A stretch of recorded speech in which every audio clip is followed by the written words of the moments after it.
할렐루야.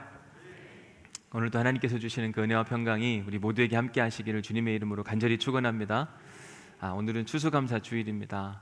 추수감사 분위기가 좀 납니까? 특별히 앞에 강단 장식을 했는데 너무 예쁘게 잘했죠? 한 4-5분이 며칠 동안 오셔서 수고해 주셨고 훨씬 전부터 고민하셨다고 하는데 우리 수고하신 분들한테 박수로 한번 응원할까요? 고맙습니다.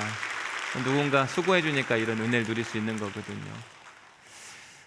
우리가 룻기 말씀을 계속해서 살펴보고 있는데 드디어 오늘은 룻기 4장으로 넘어갔어요. 많은 분들이 룻기 언제 끝나냐 기다리고 계신데 걱정하지 마십시오. 곧 끝납니다.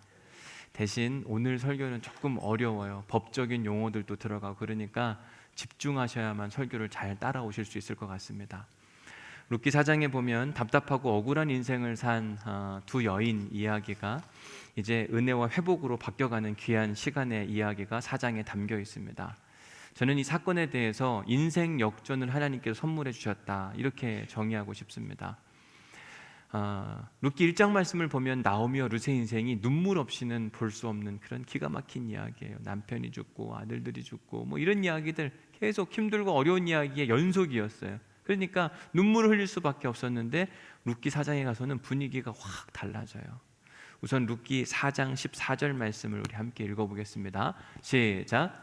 여인들이 나오미에게 이르되 찬송할지로다 여호와께서 오늘 내게 기업 물을 자가 없게 하지 아니하셨도다. 이 아이의 이름이 이스라엘 중에 유명하게 되기를 원하노라. 룻기 4장 14절에 보니까 우선 찬송이라는 단어가 등장합니다. 그리고 아이라는 단어가 등장해요. 룻기 1장에 보면 그 가정에는 죽음, 눈물, 아픔밖에 없었는데 아이가 태어났어요.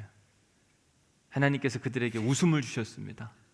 그리고 그들의 입술 가운데 찬송을 주셨어요. 룻기 1장과 4장을 비교해 보면 그 분위기가 완전히 역전됐습니다. 바라기는 역전시켜 주시는 하나님의 은혜와 역사가 오늘 예배하는 우리 모두에게 찾아올 수 있기를 주님의 이름으로 간절히 축원합니다. 거룩한 부자 보아스는 지난밤에 타작마당에서 모압 소녀 룻을 만나게 됩니다. 그리고 그로부터 뜻하지 않게 청혼 저와 결혼해 주시겠습니까? 라고 하는 결혼 이야기를 듣게 됩니다. 보아스는 기분은 좋았지만 하나님 나라 질서에 그것이 맞지 않다고 생각했기 때문에 이런 요청을 하는 이 룻을 잠깐 보류시킵니다. 기다려봐.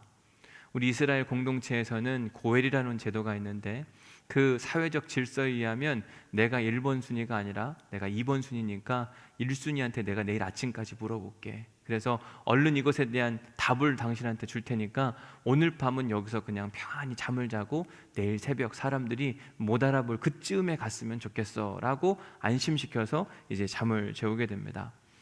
룻은 이런 보아스의 보호 아래 이제 단잠을 자게 되었고 자고 일어났더니 보아스가 옷을 펼치라 그러더니 거기에 30kg의 보리를 담아서 그의 손에 들려주고 시어머니에게 돌려보내요. 그리고 그때 했던 말이 뭐냐면 어머니에게 빈손으로 가지 마라.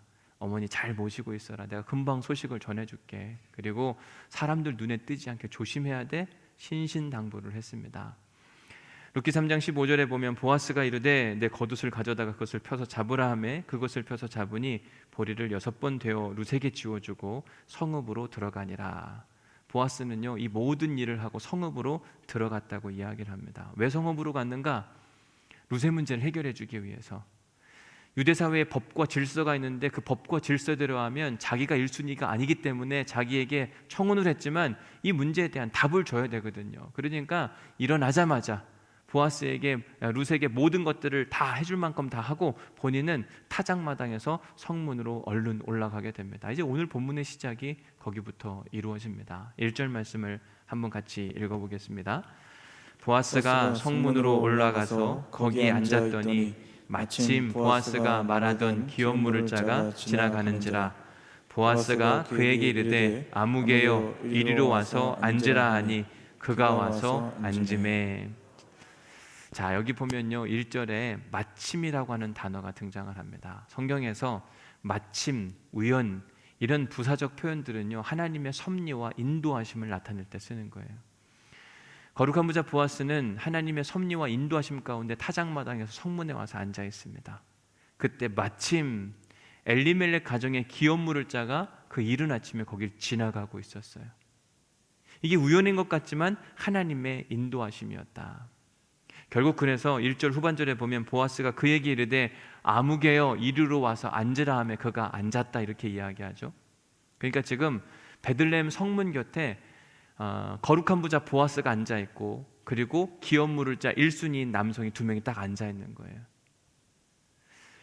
성문이라고 하는 것은 고대 이스라엘 사회에서 다양한 사회적 역할을 했습니다. 정치, 경제, 문화, 뭐 여러 가지 일들이 사람들이 많이 다니다 보니까 그 성문에서 일어나게 됐어요. 그 다양한 사회적 역할 중에 중요한 것 중에 하나가 뭐였냐면 재판장의 역할이었습니다. 거기는 마치 법원과도 같은 곳이었어요.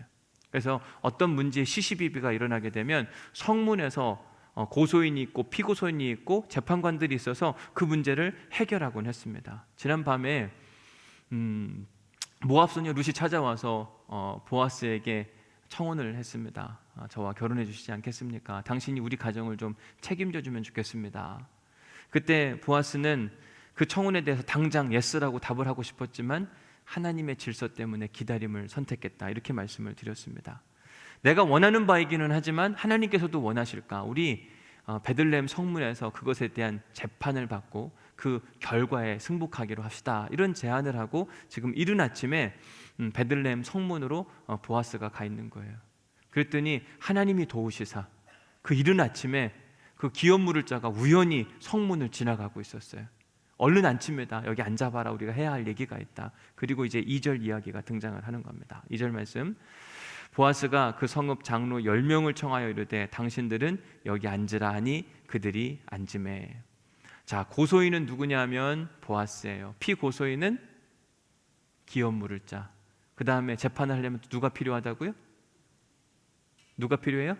재판관이 필요한 거예요. 근데 10명의 장로들을 재판관으로 초청하는 겁니다. 근데 왜 하필 10명일까? 한 명만 해도 되든지 2명이나 5명.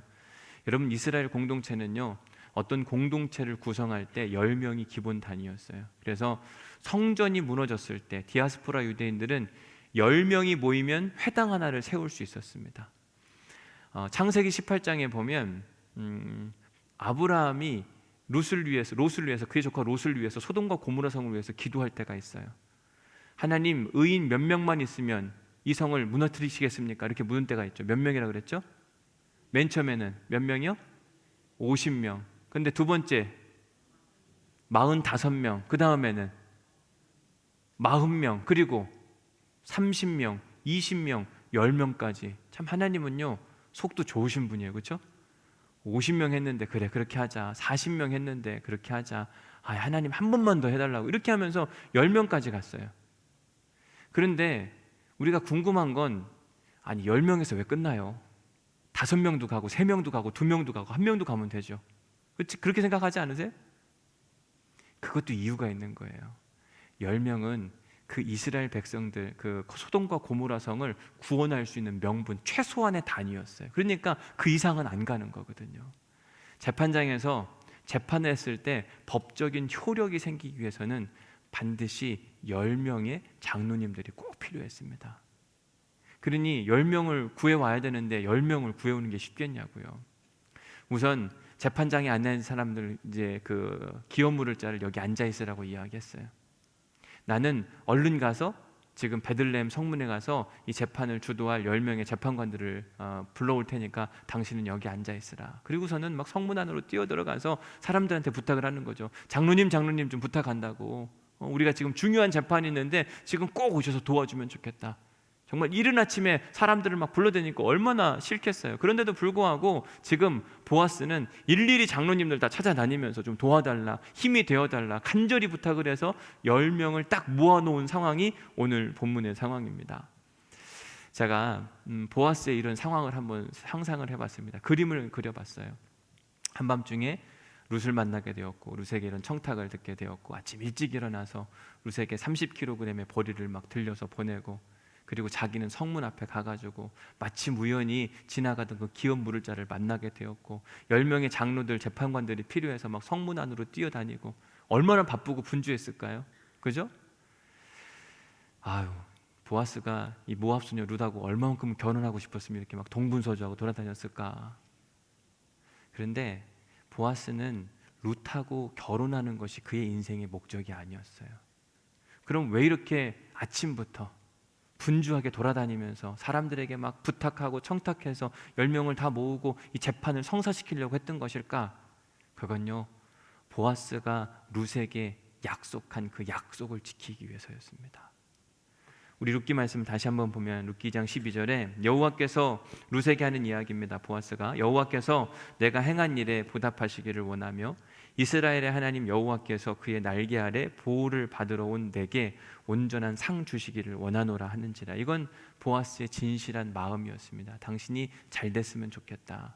이건 약속한 게 아니에요. 그 마음을 품고 있었어요. 근데 한밤중에 찾아온 룻에게 그가 명확하게 약속을 합니다. 11절 말씀, 3장 11절 같이 읽어볼게요. 그리고 이제 내 딸아 두려워하지 말라. 내가 내 말대로 내게 다 행하리라. 내가 현숙한 여자인 줄을 너의 성읍 백성이 다 아느니라. 내가 내 말대로 내게 다 행하리라. 약속을 한 거예요. 근데 여기 약속에서 끝나지 않고 3장 13절에 보면 이 밤에 여기서 머물라. 아침에 그가 기업물을 자의 책임을 너에게 행하려 하면 쭉 이야기하다가 뒤에 여호와께서 살아계심을 두고 맹세한다 이렇게 이야기를 합니다. 여호와께서 살아계심을 두고 내가 맹세하는데 반드시 내가 책임지지 못한다고 하면 책임질게. 지금 거룩한 부자 보아스는 사람과 사람의 약속을 넘어서 하나님의 이름을 두고 맹세한 거예요. 그 약속을 지켜야 될 거 아니에요. 그러니까 지금 그 약속을 지키기 위해서 아침부터 사람들 막 만나고 다니고 이 재판을 성사시키기 위해서. 거룩한 부자 보아스의 또 다른 특징 중에 하나가 뭐냐면 약속을 지키는 사람이에요. 약속만 하는 사람이 아니라 자신이 한 약속, 사람과 한 약속은 뭐 당연하지만 거기에 중간에 누가 들어갔냐면 여호와 이름으로 맹세를 했어요.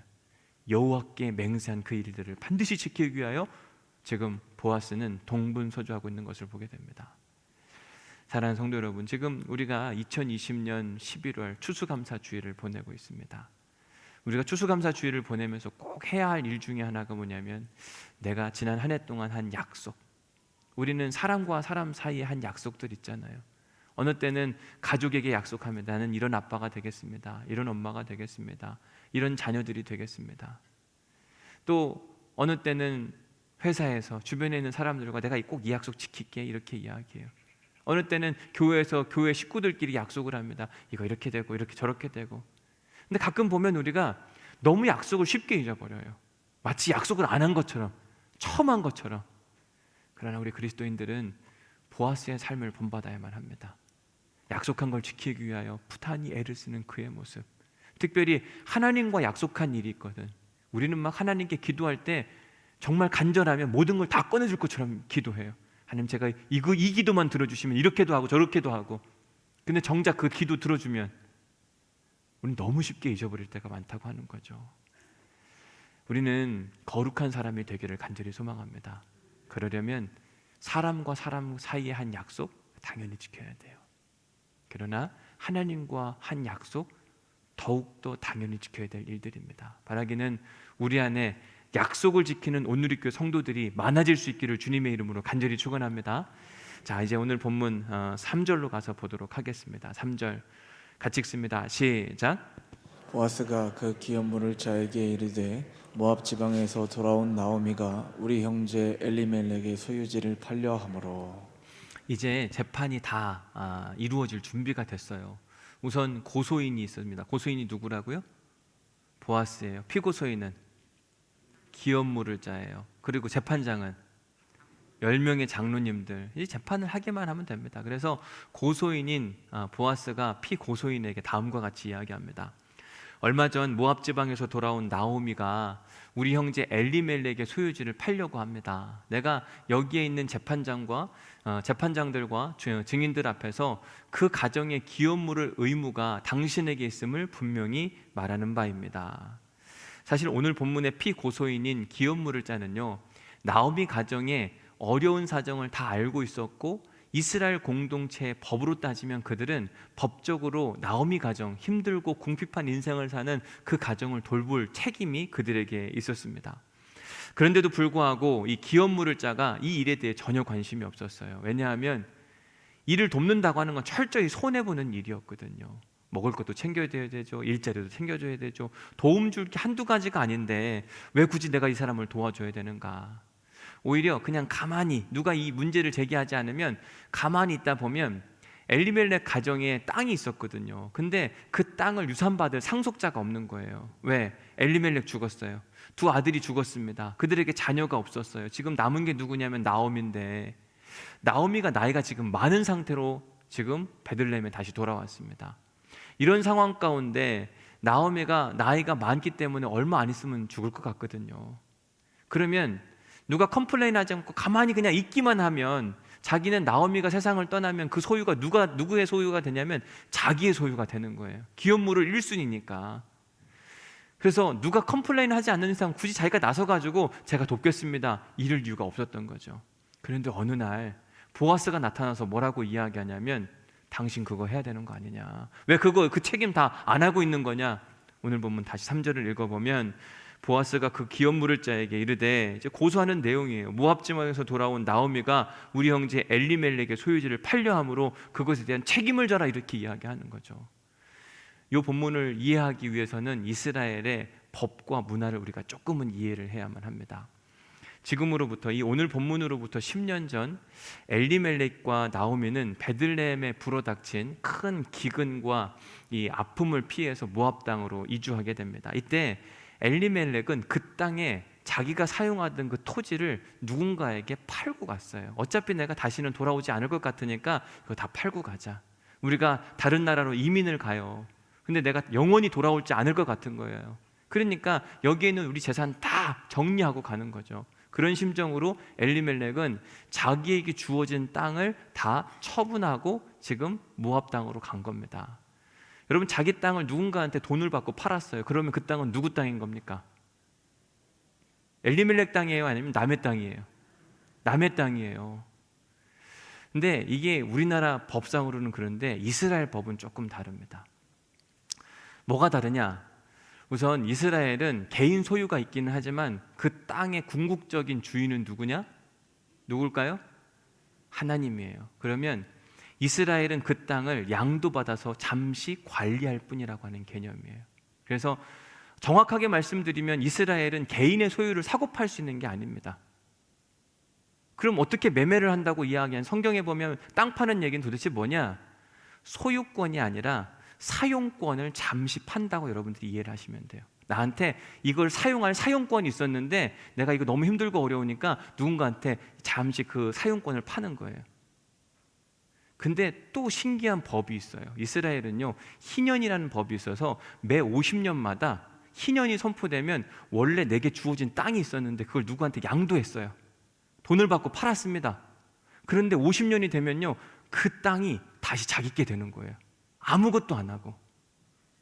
쉽게 예를 들면 이런 겁니다.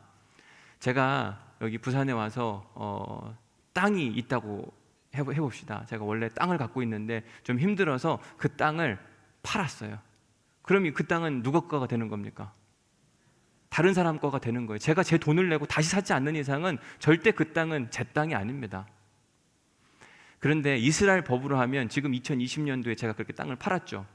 2050년도에 희년이라고 하는 이 해가 막 선포됐어요. 그러면 그 땅이 누구 땅이 되는 거냐면 다시 제 땅으로 돌아오는 거예요. 제가 돈을 안 줘도. 그게 이스라엘의 법이에요. 전 이거 보면서요, 지금 부동산 때문에 난리잖아요, 그렇죠? 집값이 아무 가만히 앉아 있는데 뭐 1억이 올랐다느니 뭐 이런 얘기 많이 듣잖아요. 이렇게 했으면 좋겠어요. 그러면 부동산 뭐 할 거 없어요. 사놨는데 나중에 50년 뒤에 다시 자기 땅으로 돌아온다면 누가 그 비싼 돈을 주고 그 땅을 사겠어요? 말이 안 되는 거잖아요. 근데 우리의 사고로는 오늘 본문을 이해하려면 절대로 이해가 안 됩니다. 지금 엘리멜렉이 땅을 팔고 모압 땅으로 갔어요. 자기 땅이 아닌데 나오미가 와가지고 내가 이 땅을 다시 팔리라. 그 말의 의미가 뭐냐면 이 땅을 누가 좀 사달라는 이야기를 하는 거예요. 도와달라는 이야기를 하는 겁니다. 내 땅으로 돌아올 수 있도록 좀 함께 협력해달라. 우리가 이스라엘 문화를 이해할 때 또 한 가지 염려해야 되고 생각해 봐야 되는 게 있는데, 그게 뭐냐면 이스라엘 사람들은요, 주변에 힘들고 어려운 가족이 있으면 그냥 내버려 두는 법이 없습니다. 오히려 하나님께서 자기 친족 중에 궁핍하거나 가난하고 힘들고 어려우면 대신 도와주라고 명령을 하셨어요. 우리 레위기 25장 25절 말씀을 함께 읽어보겠습니다. 같이 읽습니다. 시작. 만일 내 형제가 가난하여 그의 기업 중에서 얼마를 팔았으면 그에게 가까운 기업 물을 자가 와서 그의 형제가 판 것을 물을 것이요. 자, 내 가난한 형제가 어느 내 형제가 가난하여 그 기업 중에서 얼마를 팔았대요. 뭐 그럴 수 있는 일이 발생하는 거죠. 사용 양도권에 대한 이야기라고 말씀을 드렸습니다. 그러면 그에게 가까운 기업 물을 자가 그의 형제가 판 것을 대신 물러주고 그 형제가 다시 그 기업, 그 땅을 소유할 수 있도록 도와줘야 된다. 이런 법이 있는 겁니다. 엘리멜렉이 하나님께서 분배해 주신 그에게 땅이 있었는데 모압 땅으로 가면서 그 땅을 팔았습니다. 10년 뒤에 나오미가 베들레헴으로 돌아와서 이 땅을 내가 다시 사고 싶다, 얻고 싶다, 도와달라 애를 쓰는데 그때 1순위의 책임이 뭐냐면 가장 가까운 친족이었어요. 그래서 이전에 설교해드린 대로 아들이 있거나 딸이 있거나 뭐 형제가 있거나 사촌이 있거나 뭐 여러 가지 그 법과 절차에 따라서 누군가 도와주지 않으면 안 되는 상황이었어요. 그런 사람들 일컬어서 우리가 뭐라고 이야기하냐면 기업 물을 자라 이렇게 이야기를 하는 겁니다. 모압 소녀 룻은 그 기업 물을 자를 누구로 선택했냐면 보아스로 선택했어요. 보아스는 엘리멜렉의 친족이었기 때문에. 근데 보아스가 뭐라고 이야기하냐면 나는 그 일에 있어서 1번 순서가 아니다. 2번 순서이니까 내가 1번 순서인 사람에게 물어보고 그 사람이 기업을 물지 않겠다, 책임을 지지 않겠다 이야기하면 그때 내가 한번 해보겠다라고 이야기하고 베들레헴 성문에 와서 지금 그 기업 물을 자 1순위인 사람과 딱 자리에 앉아서 재판을 하는 이 순서에 대한 책임에 대한 부분을 지금 시시비비를 가리고 있는 장면이 오늘 본문인 겁니다. 자, 오늘 본문 이제 4절로 가서 보겠습니다. 4절 말씀. 자, 책임질 의향이 있냐 이렇게 묻는 거예요. 내가 여기 앉은 이들과 내 백성의 장로들 앞에서 그것을 사라고 내게 말하여 알게 하려 하였노라. 책임을 잡고 앉으니까 너 이거 너한테 책임이 있는 거야 가르쳐 주는 거예요. 만일 내가 그 일에 대해서 책임을 지려고 한다고 한다면 얼른 네가 그 일을 책임을 져라. 그렇지 않다고 한다면 그 다음은 내가 기업 물을 자이니까 내가 그 일을 행하리라 이렇게 이야기를 하는 거죠. 그런데 어떤 일이 발생했냐면 맨 끝에 뭐라고 이야기했습니까? 그가 이르되 어떻게 한다고요? 내가 지금 보아스가 생각지도 못한 변수가 일어났어요. 보아스가 뭐 이렇게 이야기하면 이 사람이 손사래를 치면서 나 그 일 안 할 거야 라고 말할 줄 알았어요. 그런데 기업 물을 자가 한참 얘기를 듣더니 뭐라고 이야기했다고요? 내가 그 일 할게 이렇게 이야기를 한 거예요. 보아스가 생각할 때 이거 아닌데 뭔가 잘못되어 간다. 그래서 5절 이야기를 하는 겁니다. 5절 시작. 그 밭을 사는 날에 곧 죽은 자의 아내 모압 여인 룻에게서 사서 그 죽은 자의 기업을 그의 이름으로 세워야 할지니라 하니. 자, 거룩한 부자 보아스가 이전 결정을 한 그 기업 물을 자에게 당신이 지금 이런 일을 하겠다고 결정을 했는데 그 결정의 책임의 범위를 가르쳐 주는 겁니다. 그 책임의 범위가 어디냐? 첫 번째 나오미를 책임져야 돼요. 그리고 그 땅값을 보상해 줘야만 합니다. 여기서 끝나지 않고 룻을 책임져요. 모압 소녀 룻까지에 대한 이야기를 하는 겁니다. 그리고 당신이 룻과 결혼하고 아이를 낳아서 룻이 낳은 아기에게 그 모든 소유권을 건네줘야 합니다. 이게 당신이 가지고 있는 법적 책임입니다. 보아스가 명확하게 설명해 줬어요. 그랬더니 6절 말씀 보실래요? 뭐라고 이야기하는가? 시작. 그 기업 물을 자가 이르되 나는 내 기업에 손해가 있을까 하여 나를 위하여 물으지 못하노니 내가 물을 것을 내가 물으라. 나는 물으지 못하겠노라 하는지라. 분명 조금 전 4절에서는 맨 끝에 그 기업 물을 자가 뭐라고 그랬어요? 내가 물으리이다.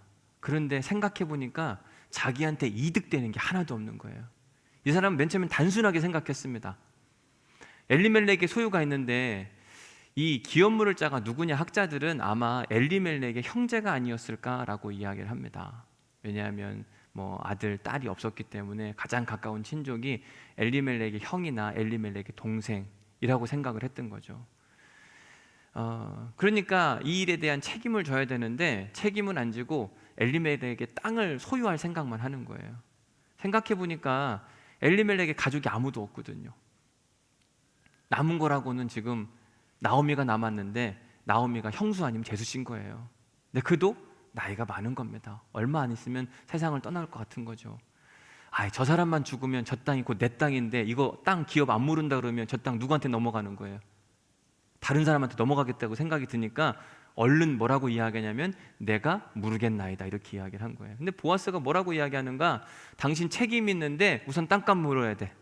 그리고 나오미 생계 책임져야 돼. 룻과의 생계도 책임져야 되고, 게다가 룻과 아이를 낳으면 그 소유권은 당신의 소유권이 아니라 그 아이의 소유권으로 다시 넘어가는 거야.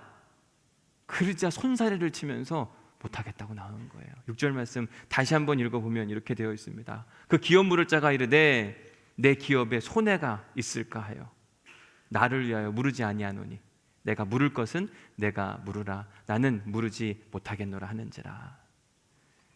여러분, 이 기업 물을 자 어떤 사람인 것 같으세요?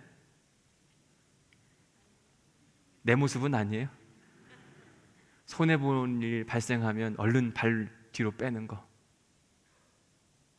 오늘 설교 제목을 보면 기억된 이름과 잊혀진 이름이라고 제가 설교 제목을 정했습니다.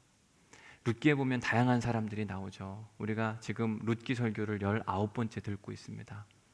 룻기 1장을 제외하고 2장부터 끊임없이 계속 등장하는 한 남성의 이름이 있어요. 그 사람이 누구예요?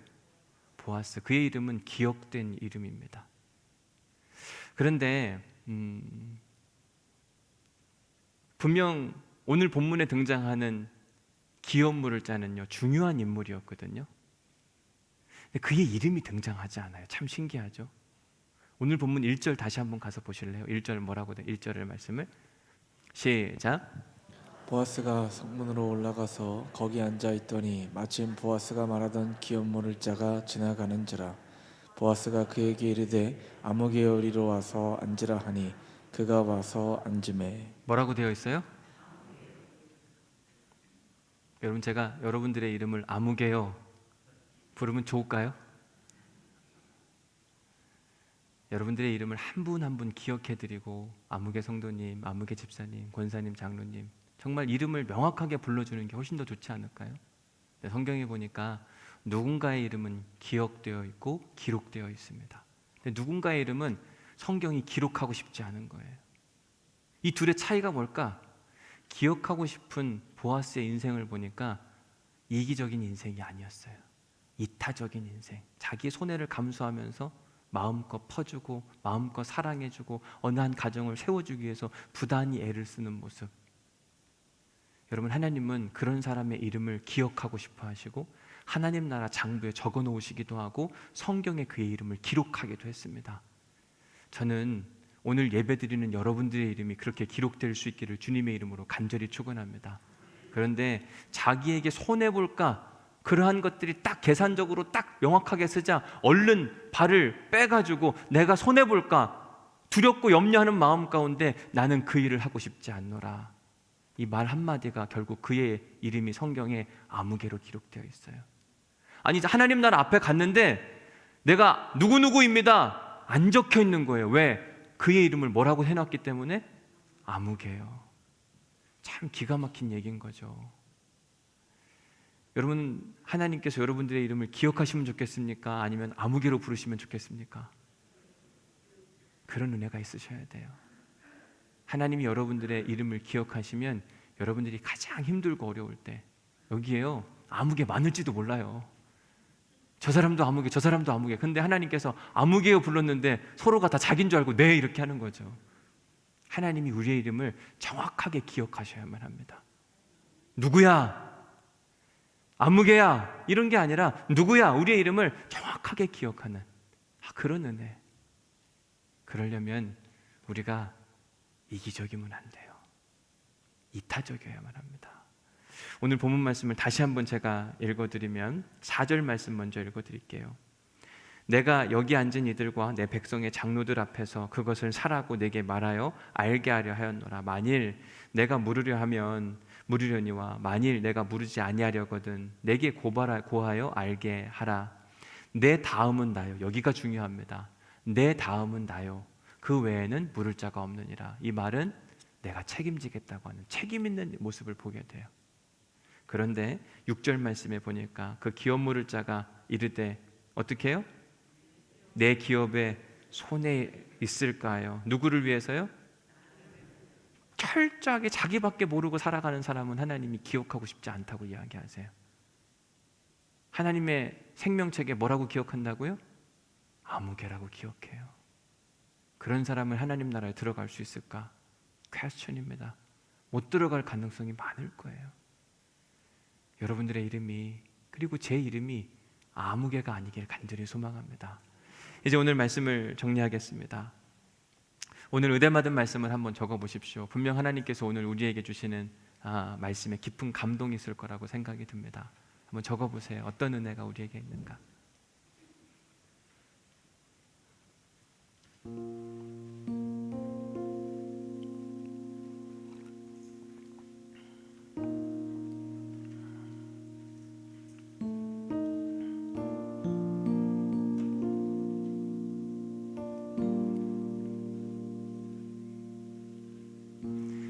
어제 저녁에 제가 신방을 하게 됐는데 어느 한 가정인데 그 가정에 남자분이 그렇게 이야기하시더라고요. 사업하시는 분인데 거룩한 부자 보아스에 대한 이야기를 들으면서 이전에는 자기가 읽던 책이 바뀌었다 그러더라고요.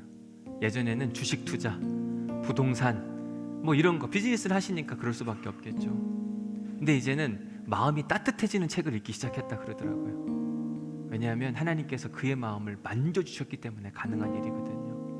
하나님은 매 주일마다 여러분들에게 말씀을 주시고 은혜를 주실 때 여러분들의 마음을 만지시는 거예요. 그리고 우리를 하나님 나라 백성으로 만들어가고 계신 겁니다.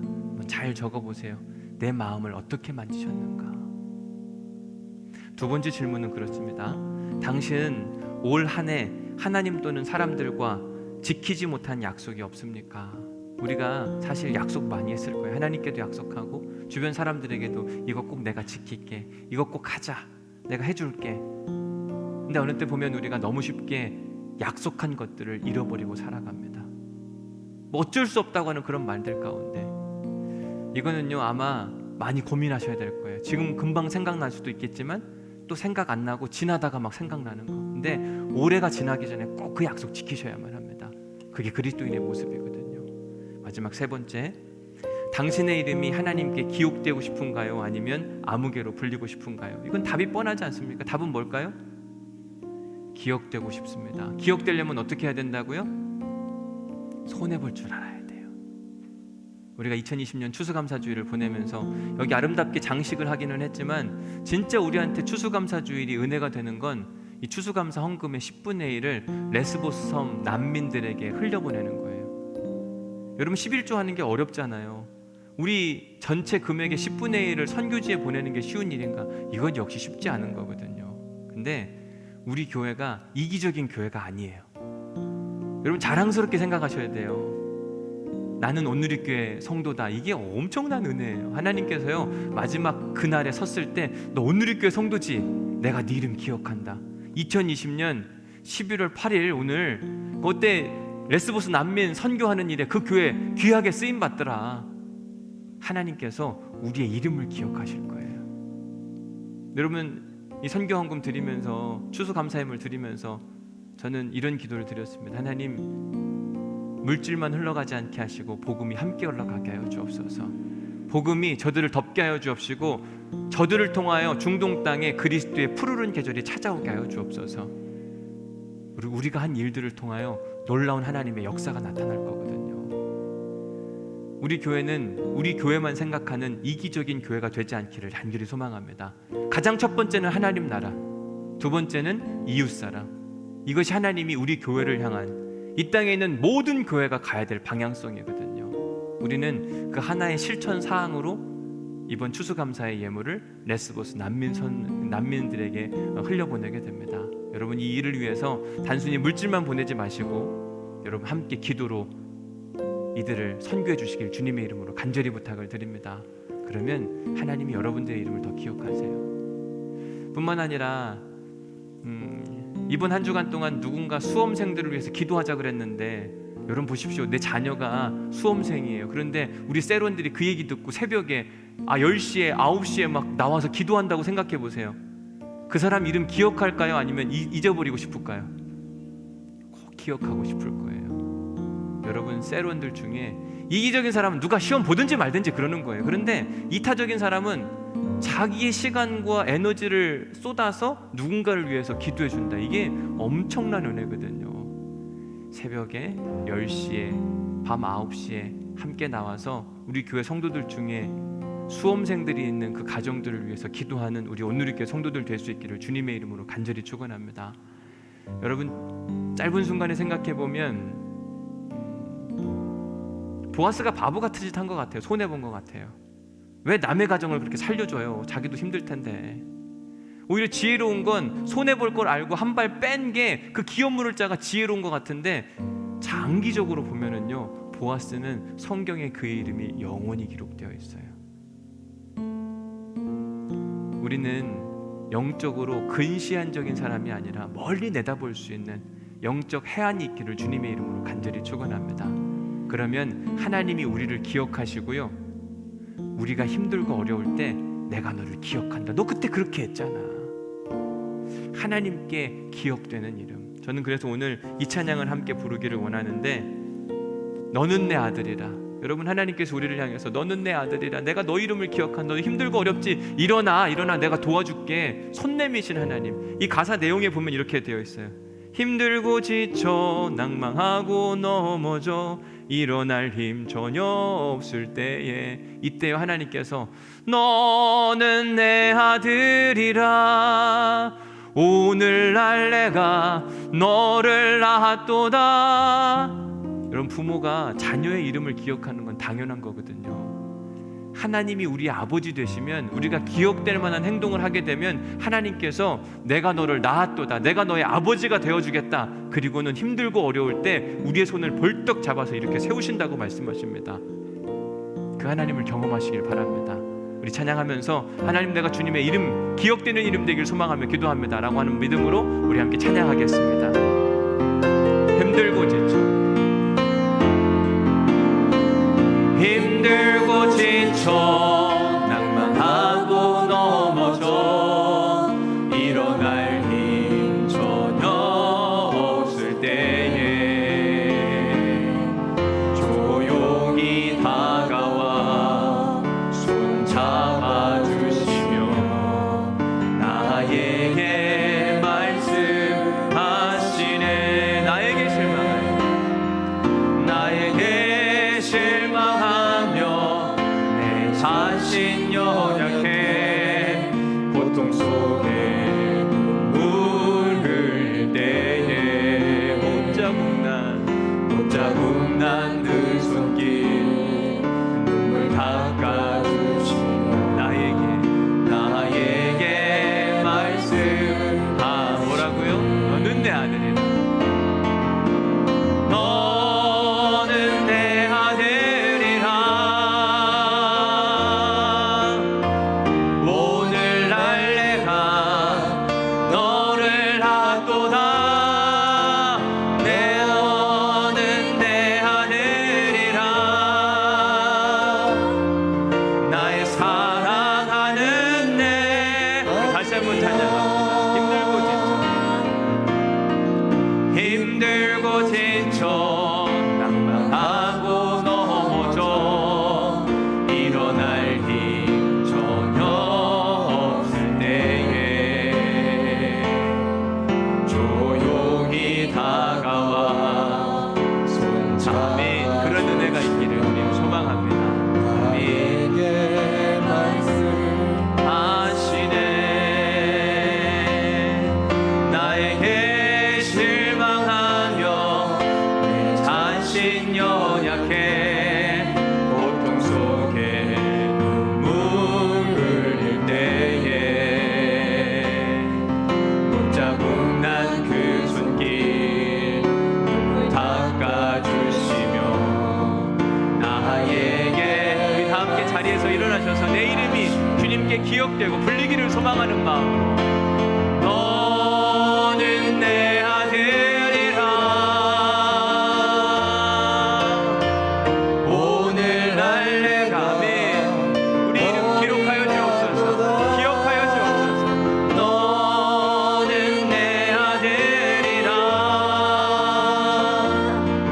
나의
추수감사연금의 10분의 1을 레스보스 섬 난민 선교에 쓰입니다. 하나님, 그 섬 가운데 복음이 들어가게 하여 주옵소서. 잘못된 믿음, 무슬림 사람들에게 하나님의 복음이 들어갈 수 있도록 인도하여 주옵시고, 예수 그리스도의 십자가의 은혜가 있게 하여 주옵소서. 그리고 내 이름이 하나님 기억되기를 소망합니다. 성경에 기록되고 싶은 사람이 되기를 간절히 소망합니다.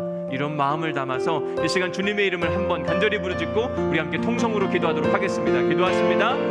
주여! 하나님 감사합니다. 오늘도 저희들에게 귀한 말씀 허락하여 주옵시고, 아버지 하나님, 우리의 이름이 하나님께 기록되어지고 기억되기를 소망하기를 간절히 소망하니 감사합니다. 하나님, 우리가 보아스와 같은 인생을 삶으로 말미암아 아버지 하나님의 생명책이 우리의 이름이 기억될 수 있도록 도우시고 인도하여 주옵소서. 아버지 하나님, 손해볼까봐 뒤로 물러서는 사람들이 되지 않게 하여 주옵소서. 약속을 해놓고도 아버지 그냥 까맣게 잃어버린 사람들이 되지 않도록 인도하여 주옵소서. 주님, 보아스와 같이 되길 소망하며 기도합니다. 남을 위하여, 타인을 위하여 동문서주 움직이게 하여 주옵시고, 그 일을 통하여 한 가정이 세워지는 은혜를 누릴 수 있도록 도우시고 인도하여 주옵소서. 내가 아닙니다. 하나님, 주님 십자가는 아버지 남을 위한 것이고 하나님 나라를 위한 것입니다. 이 마음 잃어버리지 않도록 인도하여 주옵시고, 아버지 추수감사를 보내는데 아버지 내 감사가 차고 넘치길 소망하며 기도합니다.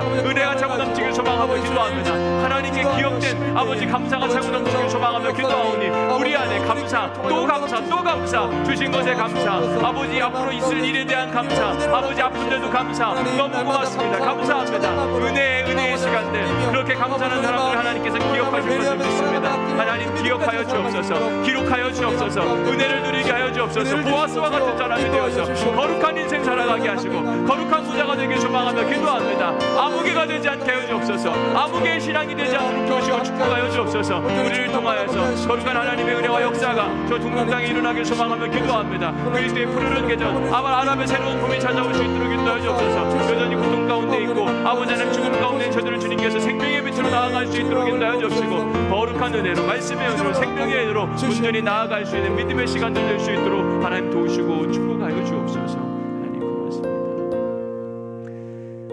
사랑의 하나님, 주님께서 우리에게 주신 그 1년의 은혜, 추수감사주일을 보내며 주님께 감사의 예물을 드렸습니다.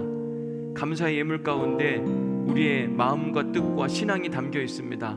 누군가는 주신 것에 대한 감사가 있고, 누군가는 앞으로 이루어질 일들에 대한 감사가 있으며, 누군가는 아프고 힘들고 어렵고 쓰라린데도 불구하고 믿음으로 감사의 예물을 드렸습니다. 하나님, 어루만져 주옵소서. 치료하여 주옵소서. 회복시켜 주옵소서. 너는 내 아들이라 말씀하셨사오니 사랑하는 당신의 자녀들이 고통 가운데 있지 않게 하여 주옵시고 회복되게 하여 주옵소서. 하나님, 이 예물이 흘러갑니다. 주님, 레스보스 섬 난민 수많은 무슬림들이 저곳에 있습니다. 그곳에 이 예물이 쓰일 때마다 주님 생명의 역사가 나타나게 하여 주옵소서.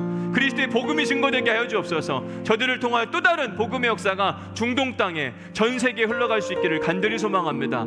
주님이 하셔야만 합니다. 주님께서 저 예물 위에 함께 손을 얹어주시고 축복하여 주옵소서.